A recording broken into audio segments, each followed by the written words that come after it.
स्वतःला बदलायचं आहे तर मग या 10 ठिकाणी शांत राहा. आजच्या जमान्यात सगळीकडे गोंगाट धावपळ आहे, त्यामुळे मनात तणाव निर्माण होणे स्वाभाविक आहे. अशा परिस्थितीत जर तुम्ही दररोज काही काळ शांत राहण्याचा सराव केला तर ते तुमच्या तणाव निर्माण करणाऱ्या हार्मोन्सची पातळी कमी करते. यामुळे तुमचे मन शांत होते, रागावर नियंत्रण राहते आणि तणाव वाढवणाऱ्या हार्मोन्सची पातळी कमी होते. आजच्या या व्हिडिओमध्ये आपण जाणून घेणार आहोत की कोणत्या प्रसंगी आपण शांत राहावे आणि कोणत्या प्रसंगी बोलावे. त्याचबरोबर शांत राहून आपल्यात कोणता बदल होऊ शकतो हे सुद्धा आपण पाहणार आहोत. मित्रांनो, संध्याकाळची वेळ होती. गुरु आपल्या सर्व शिष्यांना बोलावतात आणि म्हणतात, उद्या सकाळी सर्वांनी नदी स्नान करून ताबडतोब आमच्या झोपडीसमोर हजर राहावे. प्रत्येकाला प्रश्न पडतो की आपण काही चूक केली आहे का? पण थोडा वेळ विचार करून गुरु काहीतरी चांगले सांगणार असतील असा विचार करून प्रत्येकजण योग्य वेळी झोपी जातो आणि सकाळी उठल्यानंतर नदीत स्नान करून सर्वजण गुरुजींकडे परत येतात. गुरुजी म्हणतात, आज मी तुम्हाला मौन राहण्याचे फायदे सांगणार आहे. ते म्हणतात की या 10 प्रसंगी तुम्ही जर शांत राहिलात तर तुम्हाला जे हवे ते मिळेल. तुमच्या आयुष्यात चमत्कारिक बदल सुरू होतील. जास्त बोलणे किंवा गप्प राहणे ही चांगली गोष्ट नाही. अति पाऊस किंवा सूर्यप्रकाश दोन्ही समस्या निर्माण करतात. तसेच विनाकारण बोलल्यानेही खूप नुकसान होते. गुरु म्हणतात की हा पहिला प्रसंग आहे जिथे माणसाने मौन बाळगावे आणि तथ्याशिवाय बोलू नये. गुरु म्हणाले, जर तुमच्या बोलण्यात काही तथ्य नसेल तर गप्प बसलेलंच बरे. शांत बसल्याने मेंदूमध्ये नवीन पेशी तयार होतात आणि यामुळे ज्ञान वाढते. बोलणे तेव्हाच योग्य असते जेव्हा तुम्हाला एखाद्या गोष्टीची पूर्ण माहिती असते. तुम्ही काहीही तथ्य नसताना किंवा कोणतेही कारण नसताना बोललात तर तिथे तुमची खिल्ली उडवली जाऊ शकते. तुमच्याकडे पुरेशी माहिती नसेल तर अशा ठिकाणी बोलल्याने तुमची चेष्टा तर होईलच, पण लोकांचा तुमच्यावरील विश्वास उडेल. म्हणून अशा ठिकाणी शांत राहा जिथे तुम्हाला काय बोलावे आणि किती बोलावे कळत नाही. बऱ्याच वेळा असे काही लोक असतात जे प्रत्येक ठिकाणी विनाकारण बोलू लागतात. काय बोलावे तेच कळत नाही, पण तरीही ते बोलत राहतात आणि नंतर ते गेल्यावर इतर लोक त्यांची चेष्टा करतात. तुम्हाला त्याबद्दल चांगले ज्ञान असल्याशिवाय, त्याबद्दल चांगली माहिती असल्याशिवाय तिथे बोलू नये. त्यामुळे तिथे गप्प राहण्यातच शहाणपणा असतो. गुरु म्हणाले, दुसरा प्रसंग जिथे मौन राहावे. तुमचे शब्द एखाद्याला मानसिक त्रास देत असतील तर त्यांना शब्दाने दुखवू नका. त्यामुळे तिथे शांत बसावे. दुर्बल व्यक्तीबद्दल काहीही बोलून तुम्ही महान होऊ शकत नाही. कमकुवत व्यक्तीला साथ देण्यात तुम्ही महान व्हाल. अनेक वेळा असे घडते की काही लोक आपल्यापेक्षा लहान असलेल्या व्यक्तीबद्दल वाईट बोलत राहतात. समोरची व्यक्ती तुमच्यापेक्षा खालच्या पदावर आहे, तो तुम्हाला काही बोलू शकणार नाही, पण नेहमी तुम्ही त्याच्या डोळ्यात खुपत राहाल. शक्य आहे की उद्या तो देखील तुमच्यापेक्षा उच्च पदावर जाऊ शकतो. जेव्हा तो तुमच्यापेक्षा वरच्या पदावर जाईल तेव्हा नक्कीच तो त्याची परतफेड करेल. एखाद्याचा अपमान करून तुम्ही महान होऊ शकत नाही.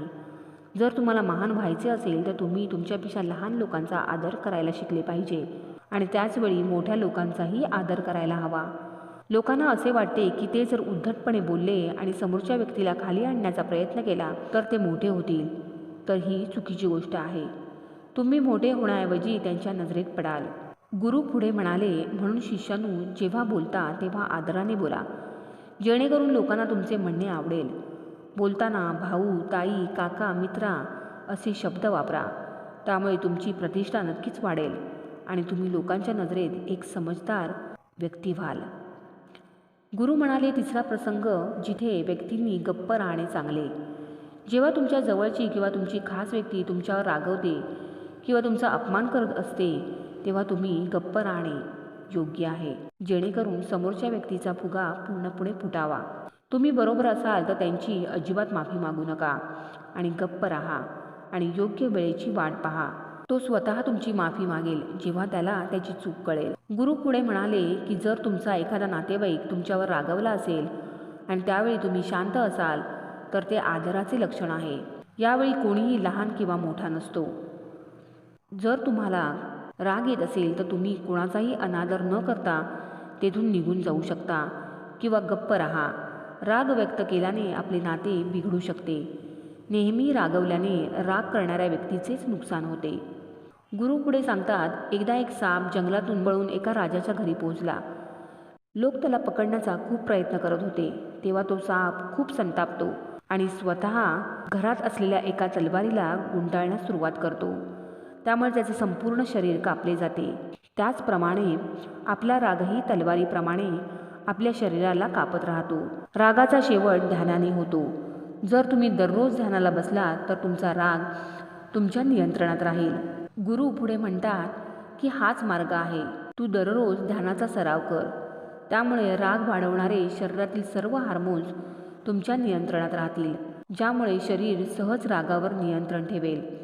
पण एक मार्ग असाही आहे, जेव्हा तुम्हाला राग येतो तेव्हा तुम्ही समजून घेण्याचा प्रयत्न करता का की हा राग योग्य आहे की नाही, तिथे बोलायचं की नाही. जेव्हा तुम्ही स्वतः याचे आकलन करू शकाल तेव्हा तुम्हाला कळेल की आपल्याला राग यायला हवा की नाही. तरीही तुम्हाला राग येत असेल तर तिथून दूर जाण्याचा प्रयत्न करा. तिथून निघून जा. तुमचे मन शांत होईल. गुरु म्हणाले, चौथा प्रसंग, जिथे माणसाने अत्यंत हुशारीने वागले पाहिजे तिथे तुम्ही गप्प बसले पाहिजे, जिथे तुमचा त्या मुद्द्यांशी संबंध नाही. जर तुमचा कोणत्याही समस्येशी संबंध नसेल तर तिथे गप्प बसणे आवश्यक आहे. तुम्ही विनाकारण दुसऱ्यांच्या मुद्द्यावर बोललात तर समोरच्याचा तुमच्यावर विश्वास राहणार नाही. त्यात फक्त आणि फक्त तुमचं नुकसान आहे. दोन लोकांच्या वादात अडकू नका. जर समोरची व्यक्ती तुम्हाला त्यांचा वाद मिटवण्यासाठी बोलवत असेल तरच तिथे जा. जोपर्यंत ती व्यक्ती तुम्हाला बोलवत नाही तोपर्यंत एखाद्याच्या वैयक्तिक आयुष्यात किंवा वादात हस्तक्षेप करू नये. गुरु सांगतात की 10 प्रसंगांपैकी 5वा प्रसंग, जिथे माणसाने अत्यंत हुशारीने मौन बाळगले पाहिजे.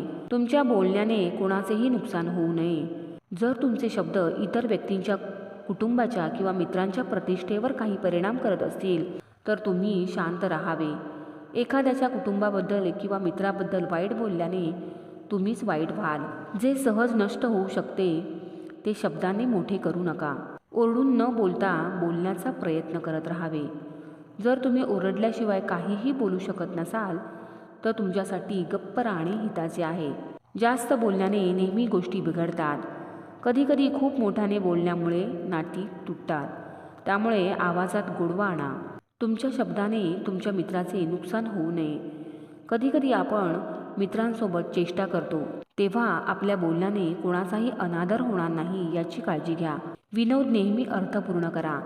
जिथे कोणी शब्दाने दुखावला जातो तिथे गप्प बसा. जास्त बोलल्याने नेहमी नुकसानच होते. एखाद्याच्या बोलण्याने दुसऱ्यांच्या प्रतिष्ठेला धक्का बसू नये. गुरु म्हणतात, 6वा प्रसंग, जिथे मौन पाळावे. जेव्हा कोणी कोणाचे वाईट करत असेल, जेव्हा एखादी व्यक्ती तुमच्या समोर तिसऱ्या व्यक्तीबद्दल वाईट बोलत असेल तेव्हा तुम्ही गप्प बसून ऐकून घ्या. आपले मत व्यक्त करू नका, कारण जो आज तुमच्यासमोर तिसऱ्या व्यक्तीबद्दल वाईट बोलतो तो उद्या तुमच्याबद्दल सुद्धा वाईट बोलू शकतो. तुम्ही काही बोलला तर तो माणूस त्याचं तोंड बंद करेल आणि हुशारीने काम करेल. विनाकारण बोलणे, कोणाबद्दल बोलणे चुकीचे आहे. कधीकधी अशा ठिकाणी तोंड न उघडण्यातच शहाणपणा असतो. गुरु म्हणतात, 7वा प्रसंग, जिथे माणसाने मौन बाळगावे. जेव्हा कोणी तुमच्या भावना समजून घेत नाही किंवा समजून घेण्याचा प्रयत्नही करत नाही, तो तुमचे म्हणणे लक्षपूर्वक ऐकत नाही, त्यामुळे अशा व्यक्तीसमोर सरळ गप्प बसावे. कारण अशा लोकांना तुमच्या भावना किंवा दुःखाची पर्वा नसते. अशा लोकांना तुमचे रहस्य सांगून नंतर तुम्हाला पश्चाताप होईल. त्यामुळे अशा व्यक्तीला तुमच्या मनात काय आहे ते सांगू नये. जर तुम्हाला वाटत असेल की समोरची व्यक्ती तुम्ही काय बोलत आहात ते समजू शकत नाही, तुमच्या भावना त्याच्यापर्यंत पोहोचत नाही, तर अशा ठिकाणी बोलू नये, कारण अशा वेळी तुमचाच विनोद बनेल. जर तुम्हाला असं वाटत असेल की समोरची व्यक्ती तुमच्या भावना समजून घेते, ती नीट ऐकून घेत आहे, अशाच व्यक्तीला तुमच्या मनातले सांगावे. 8वा प्रसंग, जिथे तुम्ही मौन ठेवावे.